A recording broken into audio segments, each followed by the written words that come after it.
Assalamualaikum warahmatullahi wabarakatuh. Kembali lagi bersama saya Rini Sumarni dengan NIM 231330043 di Learning Journal Teknik Reportase dan Investigasi Berita Terkini di pertemuan kedua, yaitu di hari Senin pada tanggal 8 September 2025.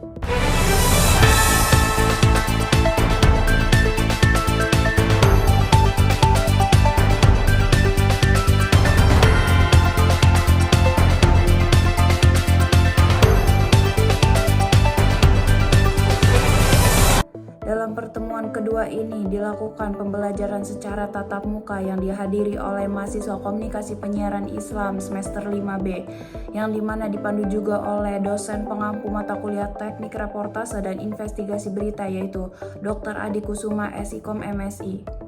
Di dalam ruang kelas ini pun mata kuliah tersebut membahas tentang materi reportase, yang dimana diartikan sebagai suatu proses pengumpulan atau pembuatan karya jurnalistik, yang dimana oleh objek pengumpulannya ini merupakan data yang dapat berupa makhluk hidup maupun buku-buku, tempat bersejarah dan lain sebagainya.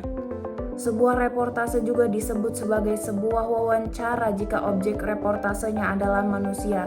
Diartikan dalam hal lain, reportase ini merupakan pemberitaan yang dimana kegiatannya itu meliput, mengumpulkan berbagai macam fakta maupun informasi tentang berbagai unsur berita dari berbagai sumber atau narasumber yang kemudian ditulis dan dilaporkan kembali dalam bentuk produk berita. Reportase ini pun memiliki beberapa tahapan yang dimana urutannya adalah sebuah reportase, lalu pelaporan dan pemberitaan. Reportase ini juga berkaitan erat dengan suatu kejadian atau kasus, bahkan peristiwa yang telah terjadi, sedang terjadi ataupun akan terjadi. Dalam pendistribusian sebuah produk reportase ini, yaitu menggunakan media massa yang dimana baik cetak maupun online seperti elektronik, televisi, smartphone hingga internet yang sedang gencar pada era ini. Dalam sebuah proses reportase ini memiliki 3 tahapan. Yang pertama ada praproduksi, yang dimana dilakukan dengan seperti perencanaan liputan, rapat liputan, riset, dan perencanaan TOR yang disampaikan merupakan proses awal dalam tahap pendistribusian sebuah produk reportase.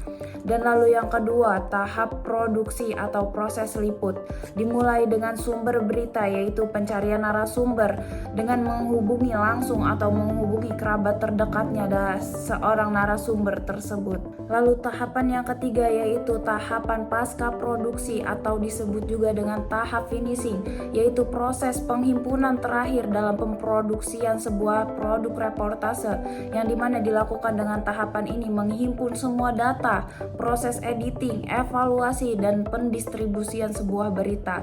Selain itu, mahasiswa Komunikasi Penyiaran Islam semester 5B juga diingatkan kembali dalam bahasan sebuah berita, yaitu unsur-unsur berita, nilai-nilai berita, dan macam-macam berita, karena materi ini merupakan sumber pokok bahasan dari sebuah reportase. Dan terakhir, reportase ini juga disebut dengan nama lain dengan news anchor, yang dimana kita harus memperhatikan intonasi, tempo dalam pembawaan berita, karena reportase ini merupakan tahap produksi jurnalistik yang dimana tahap ini dapat ditonton luas oleh masyarakat, dan di mana proses ini merupakan proses penyebaran informasi dengan media massa, sehingga kita harus perlu memperhatikan secara detail untuk menghasilkan produk jurnalistik yang berkualitas. Mungkin itu saja yang dapat saya sampaikan dalam pertemuan kedua kali ini.